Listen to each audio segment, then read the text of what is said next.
Hello, everyone. If you are new to the show, I am the host, Talaya Dendy, and you are listening to Navigating Cancer Together, the show that has something for everyone facing cancer. Why? Because everyone is different with different needs, beliefs, and perspectives. Thank you for joining me for this episode. I encourage you to open your minds and your hearts. Navigating Cancer Together is everywhere. Make sure to subscribe and follow the show to stay updated on our latest episodes. Listen on Spotify, Apple Podcasts, YouTube, Amazon Music, iHeartRadio, or your preferred podcast app or platform.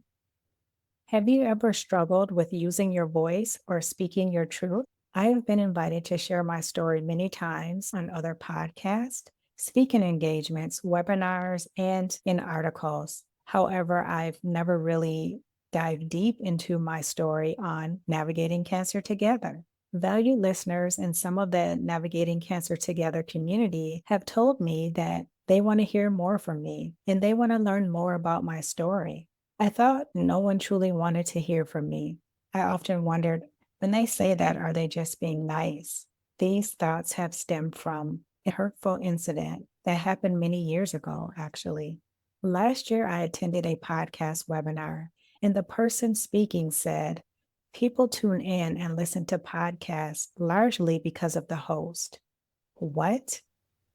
This was shared again not too long ago in the Black Podcasters Association. And once I heard that again, I said, that's it. It's time. First, I want to give you a little insight into something. As a child, before the age of 5 or 6, I was really outgoing. I was the child in school concerts in the front row, singing the loudest. And believe me, I was having fun doing it. I always asked a lot of questions and I often challenged things if they didn't add up, if the explanation just did not make sense. I had a follow up question that typically irritated adults specifically. I don't remember this, but I was told that I was always dancing, which when I think about it, it's funny and it's hard to believe because you would really be doing something amazing if you get me to do a two-step today. I'm sharing this because while healing from cancer, a lot of self reflection and healing took place in other areas of my life. I realized that many of the things that happened to me as a child were affecting how I showed up for myself as an adult. My voice was essentially stolen and suppressed when my dad grabbed me one day and told me I talked too much. He said sternly, no one likes kids who talk all the time. I remember it just like it happened yesterday. It's like I can see it right now as I share this with you. I remember how his face froze with a look of disgust. I remember how his voice sounded cold, harsh, and critical. I remember freezing in place, wondering what I could have said that was so wrong. I was very confused. I was sad and I felt dismissed. And of course, I was embarrassed. I felt like what I thought and what I had to say did not matter. I knew at that moment that I did not want to feel that way again, and I did not want to receive that kind of treatment again. Of course, as a child, I wanted to be liked and accepted, especially by my dad. That is when the shrinking began and the attempts at being as invisible as possible became a part of my life. And sadly, that is how I felt from that point forward, invisible. As an adult, I know without a doubt that at that time, I didn't do or say anything wrong. I was challenging a lot and being punished and rejected for it. I was resisting being told that what I witnessed was not real. I was not falling for the BS.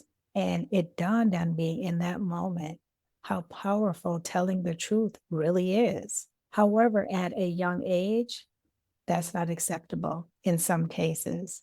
And essentially, most parents say, you are a child, you need to be seen and not heard, stay in your place. The worst thing for a child's spirit is an adult with something to hide, a narcissistic parent. The result is self doubt, people pleasing, and holding things in. I must say, I've come a long way and I'm still healing as I share my story. You can't put a time frame or an end date on healing. Depending upon the circumstances, it's ongoing. I have chosen to believe in myself and those who have expressed a desire to hear what I have to share. I hope this gives you some context into why it has taken me a while to focus more on me and deeply share my story on navigating cancer together. Going forward, I plan to have a 50-50 split. Half of Navigating Cancer Together episodes will be solo, and the other half will be guest interviews. I would like to know your thoughts on this new format. Let me know on our private fan list page, which you can find at fanlist.com/NCT podcast. That is spelled FANLIST.com/NCT podcast. I am so grateful to CROC, Citizens Reunited to Overcome Cancer, for sponsoring this episode. As a cancer doula, I know how critical support resources are, and CROC provides invaluable support to survivors and their families. Dr. Thomas Iannelli, a radiation oncologist, and Angel Santana host the highly recommended CROC podcast. That's spelled CROC. Learn more and listen at crocvip.com. That is spelled CROCVIP.com. Have you ever felt cast to the side or dismissed? Have you learned you had a serious medical condition after being told your concerns and symptoms are nothing to be worried about? During this episode, I am going to touch on my experiences leading up to being diagnosed with Hodgkin's lymphoma in 2011. Some of you may have heard snippets of my story or a very condensed version of my story. What I am going to do is really take my time and share my story, because interweaved into my story are a lot of different things that come up that apply to different areas of life. And I really want you to understand what it was like for me. And I really want you to be able to take things from my story and use it to help yourself. So thank you so much for just easing into this with me and taking this journey with me as I really go back and share my story in detail. And as I just mentioned, you may have heard snippets of my story on other podcasts, or maybe I've shared different aspects of my story, but I'm really going to take my time because I think it's so important to see the whole picture. So it all began in 2010, actually. I had cancer then and was not aware of it. I knew something was wrong, but I wasn't sure what that was. And I can be honest, I did not expect it to be cancer. I was shocked to learn later that my story and experience with cancer started a year prior. In 2010, and I would say around March of 2010, I went to my primary care doctor who I had been seeing for at least a good 2, 3 years. She seemed like a fairly good doctor, so that is why I had been seeing her for a couple of years. Normally, she was very attentive, addressed concerns, but this particular day, something was off. It was the day that I really needed her to hear me and see me. After my physical exam, I pointed out a small lump on the side of my neck, and she really just kind of blew it off like, okay, well, it's probably nothing to worry about. You work out a lot. It's probably just a pulled muscle. She did not ask any questions. She did not touch it. She she didn't do anything. Her response is what I just shared with you. Well, for me, I knew something was wrong, but again, I didn't expect it to be something as serious as cancer. And maybe it was just a pulled muscle because at that time it wasn't big. It hadn't been there very long. I would say maybe a week or so. But looking back, I shouldn't have stopped there. So let's address this. Why did I stop there? Maybe it was because I was used to that kind of treatment of being pretty much cast to the side, or, oh, you're overthinking, or, oh, you're over worrying. It's no big deal. You need to relax. Maybe it's because I was used to that. Maybe it was because of the story that I shared with you about that incident where I was told I talked too much when I was a child. What I can tell you is that there is no excuse for her behavior, and there is no excuse for putting myself last. I can rattle off all these different reasons, but when you really get to the heart of the matter, the thing is that I deserve the attention and the care that I needed at that time. And I owed it to myself to take it further. Now, were there a lot of things going on at that time? Yes. I was in a very stressful job. Before I knew any better, I was very interested in climbing the corporate ladder, just trying to figure out ways to fit within that construct. There was a lot of stressful things going on with family, just having to show up and be there for certain family members, just a lot of different things. But again, there's no excuse. And if I could go and do it all over again, yes, I would. What I would do differently is I would have immediately walked out of there, got on my phone, and found another doctor. That is what I would have done. People have asked me, well, did you go back to her once you found out you had cancer? The answer is no. For what? She couldn't help me going forward. And quite frankly, I didn't want her help. And were there legal aspects I could have pursued? Who knows? But my life in that moment was more important than spending my time and energy on going the legal route and putting all my energy into that. I hope that gives you a little bit more of context as well as to why I did not find out exactly what it was until a year later.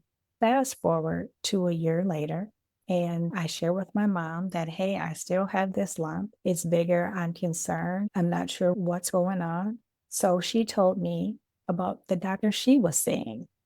She explained that her doctor was really great, really attentive, asked questions, followed up. So made an appointment with that doctor and went to see her for a physical exam. Now, mind you, again, this is a year later. So this is around March of 2011. Again, I point out to the doctor that, hey, I'm concerned. I have a lump on my neck. I've had this lump on my neck for about a year, and it wasn't this big before, but it has gotten bigger and harder. She looked at it right away. And when she looked at it, I could see her face change a little bit, but not drastic. Then she touched it. I saw her face change again. And then she started asking questions. Well, how long how long has it been there? Is it painful? Have you noticed any other side effects?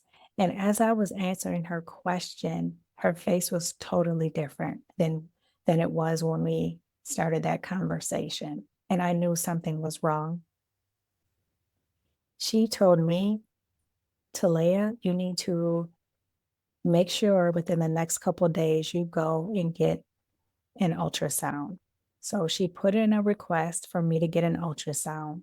Now, mind you, I had started a new job in the midst of all of this. So I'm about 2 to 3 weeks into a brand new job. And now I have this big medical thing going on where I don't know what it is quite yet. I don't know how much time I'm going to have to be taking off from this new job to go in and get these different tests done, or initially the ultrasound done. And so I had to ask for some time off to get the ultrasound done, which was only a couple hours. But mind you, I'm 2 to 3 weeks into a new job. These people don't know me. And to be quite frank, they probably could care less about me if we're just being real. I do go and get the ultrasound, and the technician scans that area of my neck.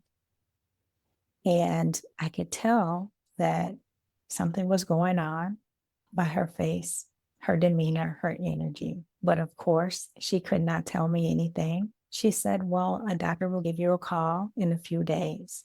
A few days came and went, and I got the message that the test was inconclusive and I needed to do a fine needle aspiration. A fine needle aspiration is where they take a small sample size of that tissue, the cells in that area, and test it.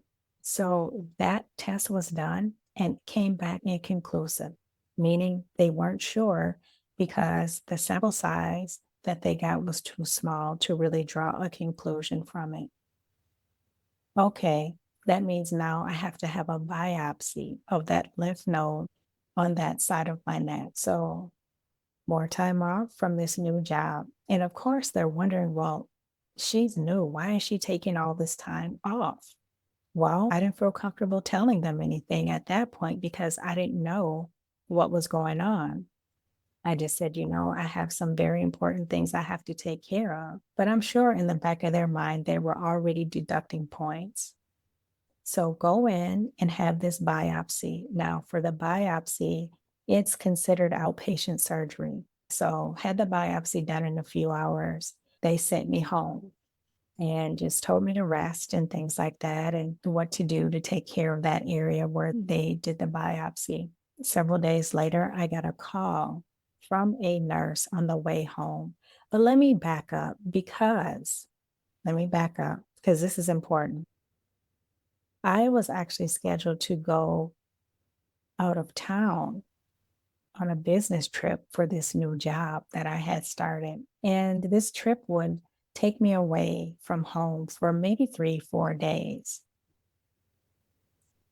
And I decided to go on this trip because I started thinking, well, if it's something really serious, I'm going to need the insurance. Did I want to go? No. Was I thinking about what could possibly be going on the whole time? Yes, but I did what I had to do. So actually, the testing started probably a week after my doctor recommended that I get the testing done. Because again, I'm thinking, wow, if there is something going on, I need to have insurance to cover whatever it is that I'm going to need. Just so you know, all of this is going on. All of this. My mind was all over the place. And I'm trying to be strategic about how I navigate this position, this situation, before I even knew what it was. But I knew that because it involved my health, I needed to have certain things in place for the care that I would potentially need. Okay, so I do the third test, get a call a few days later, which happened to land on a Friday. And the nurse said to me, are you somewhere where you can take a call? And I'm like, sure, I'm driving, but give me a second to pull over.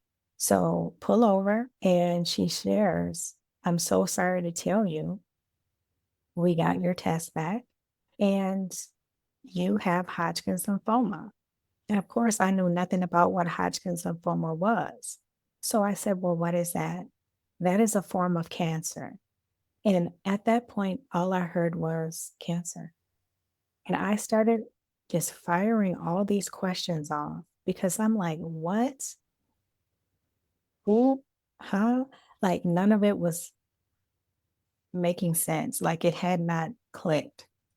And the second thing I started doing was going through my memory bank of what could I have eaten, what could I have done, all these different things that could have caused Hodgkin's lymphoma. Now, mind you, I didn't know what it was really either at that time. While I'm just firing off all these questions, the nurse interrupts me and she says, honey, I understand that, you're scared.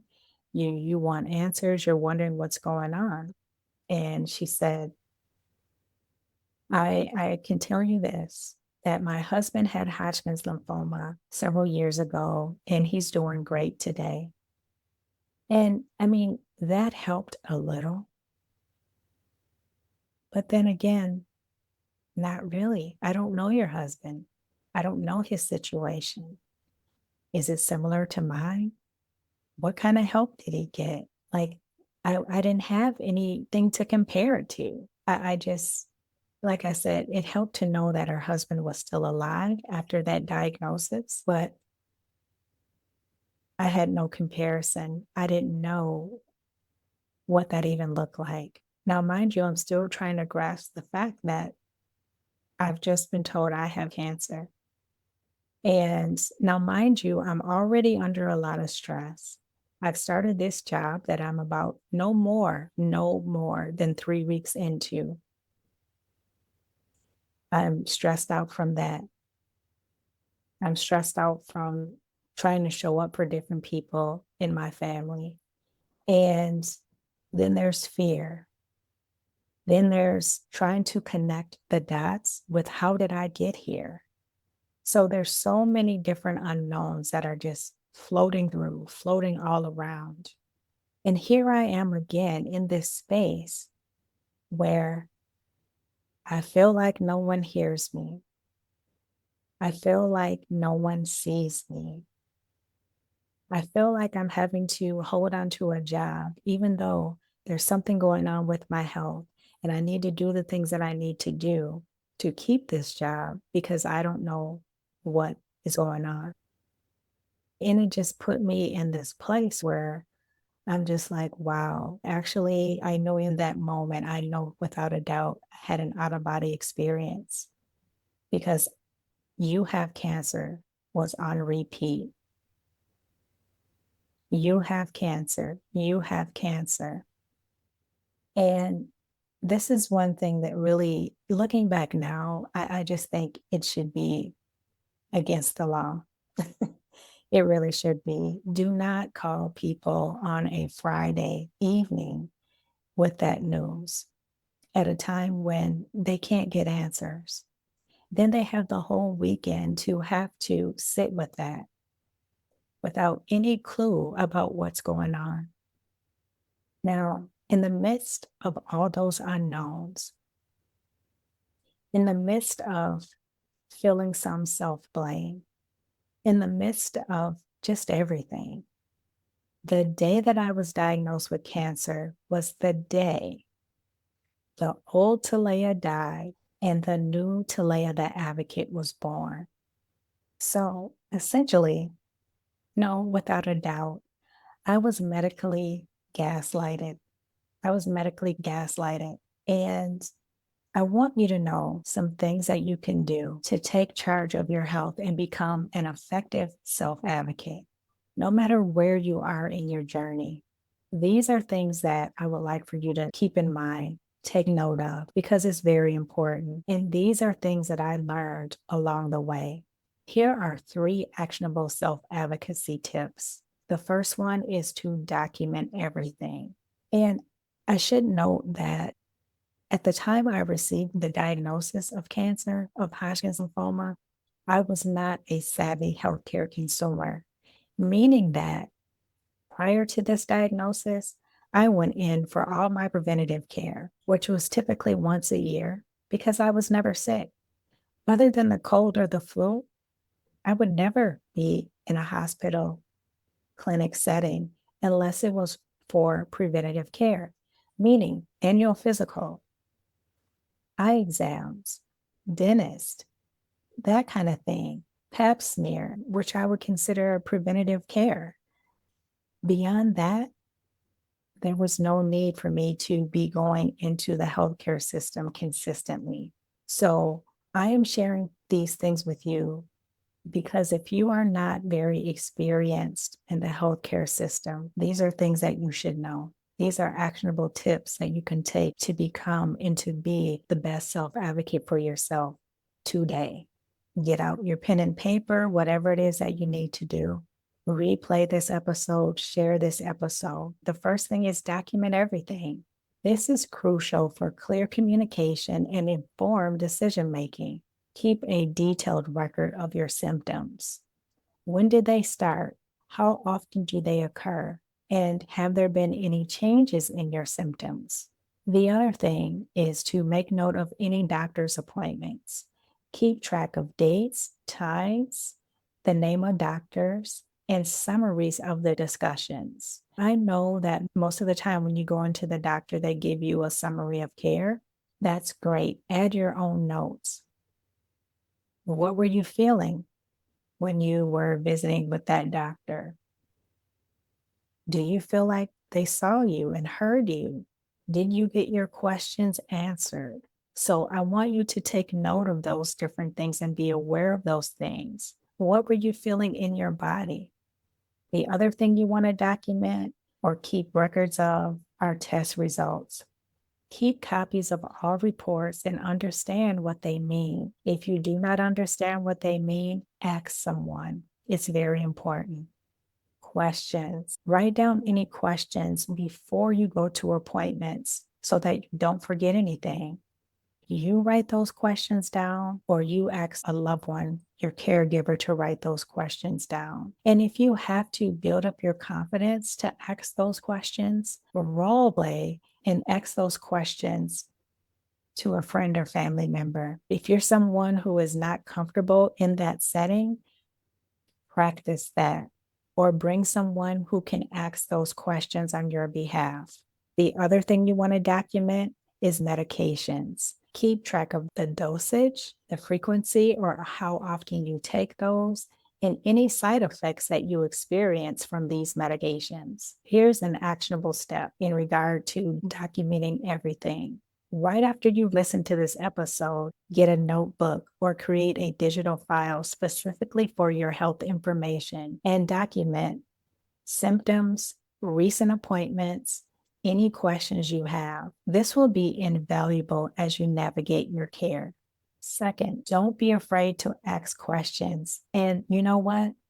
I don't care how irritated or annoyed they get. I don't care how much they try to gaslight you. Keep asking questions. No question is stupid or too small. Medical information can be very complex, and it's essential to you, your health, in your life to understand the information that is being shared with you. Prepare questions, as I mentioned, write them down beforehand. Ask for clarification. If something is unclear, ask the doctor to explain it in simpler terms. Don't be afraid to say, I don't understand. Can you explain that again? Explain it to me at a third grade level. Make sure that you do this. Ask for clarification. Another thing that really helped me is investing in a medical dictionary. When I would get my desk back, there would be some words that I was not familiar with, and I would go look those words up, and that would really help me understand what was being explained in the test results or medical notes. I am very familiar with anatomy and physiology. I've actually taken courses. So understanding the prefixes and things like that, which I won't even get into, that has been very helpful for me. But I'm not telling you to go take an anatomy and physiology class because there's so many different resources out there. And you may be able to find some form of a medical dictionary online as well. You have the right to a second opinion. If a doctor tries to encourage you not to get a second opinion, that is not the right doctor for you. Good doctors are going to tell you, I suggest you get a second opinion. And second opinions are so important because it gives you a different perspective. It also gives you access to a different doctor who may be well versed in different kinds of treatments and ways to treat your condition. And so never feel like you are doing something wrong by getting a second opinion. It's more information, it's a different perspective, and it lets you know what other options are available to you. And it's a part of the informed decision making. The third tip that I have is find your support system. Navigating cancer can be very challenging, both emotionally, physically, spiritually, practically. Consider a cancer doula or a patient advocate. These professionals can provide guidance, support, and help you navigate the healthcare system. And I cannot tell you how invaluable understanding how the healthcare system works is. That is why I became a board certified patient advocate, because it allowed me to really see how all of these things are an intricate part of your health. You have to understand how these things work to ensure that you get the care that you need, or if you are not getting the care that you need, how to find the right doctors, the right places. But then also insurance is a part of that, understanding that. Also medical billing. I cannot tell you how many times a patient, a client has had medical bills and they felt like they had to pay those bills only to find out that they were being overcharged or should not have been charged to begin with. So working with someone who understands how all of that works is very important. The other thing about it is understanding what your rights are as a patient, as a customer, because when you enter into the healthcare system, you are a customer. Your needs come first. Always keep that in your mind. You are the customer. The other way you can find support is to connect with other patients or other people experiencing something similar to what you're going through. And online support groups or local cancer communities can provide valuable peer support and shared experiences. Also, lean on loved ones. Don't hesitate to ask for help from your family or friends. Being very specific about what you need. Sometimes you may not know what that is, but if you need a ride to appointments, if you need help with meals, if you need help with keeping track of your medical bills, if you need help putting together a documentation system for your medical records, ask for help. Here's what I want you to do. Identify one person in your life you can confide in and ask for support. Also, research local support groups or online communities that resonate with you. Connecting with others who understand what you're going through can make a huge difference. Here are some takeaways that I really want you to sit with. They're so important. The first one is no matter what's going on, especially when you are having a health crisis, you deserve to be heard and seen. What you have to say matters. If something does not feel right, it is not right. Don't even play those games with yourself. If something does not feel right, it isn't right. And if someone is not willing to listen to your concerns, they're not right either. Move on. If you feel like your concerns are not being addressed by your doctor and you're not being taken seriously, find a new doctor immediately. Don't waste another breath. Get out of there and find another doctor right away. There are doctors out there who will truly care about your concerns and they will take action. I want to share this last thing with any doctors, nurses out there, specifically in oncology. If you are listening to this episode, calls that require informing someone they have cancer or any major illness should not be made at the end of the day on a Friday. If they are made at the end of the day on a Friday, there needs to be someone available who can answer questions 24/7. I've talked to so many people who have gotten a diagnosis on a Friday and they have had to sit with that. Now, this is even after 2011. And I will be the first one to admit, I don't know how those phone calls are made, scheduled. I don't know when the person who has to make the call gets the information. I don't know how all of that works. I'm not a nurse. I'm not a doctor. I don't work in a clinic or hospital. But if there's one thing that you can do, I ask that you stop making those calls on a Friday. I ask that you quit torturing people and making them sit for a whole weekend before they can get answers to a serious diagnosis such as cancer. Keep that in mind. I would really love to see that change. For anyone out there listening, if you've been recently diagnosed with cancer and you're feeling overwhelmed and unsure where to turn, trust me, I understand. Navigating the journey can be daunting, but you don't have to do it alone. I offer a complimentary 30-minute meet and greets where we can get together and discuss your specific needs and how I can support you as your cancer doula. Visit ontheotherside.life and complete an intake form to schedule a time that works for you. It only takes a few minutes to complete the intake form. I really want you to know it is to your benefit. There is no obligation. Any questions that you have, I'm happy to answer them during our time together. I've been there. I understand what you could possibly be feeling, thinking, all of it. There are people out there who are getting diagnosed with cancer who, like me, just started a job. They're riddled with fear. Am I going to lose my job? If I lose my job, how am I going to pay for my cancer treatments or whatever it is I decide to do? There are people who may be dealing with a lot of family issues and they're trying to figure out how is all of this going to go?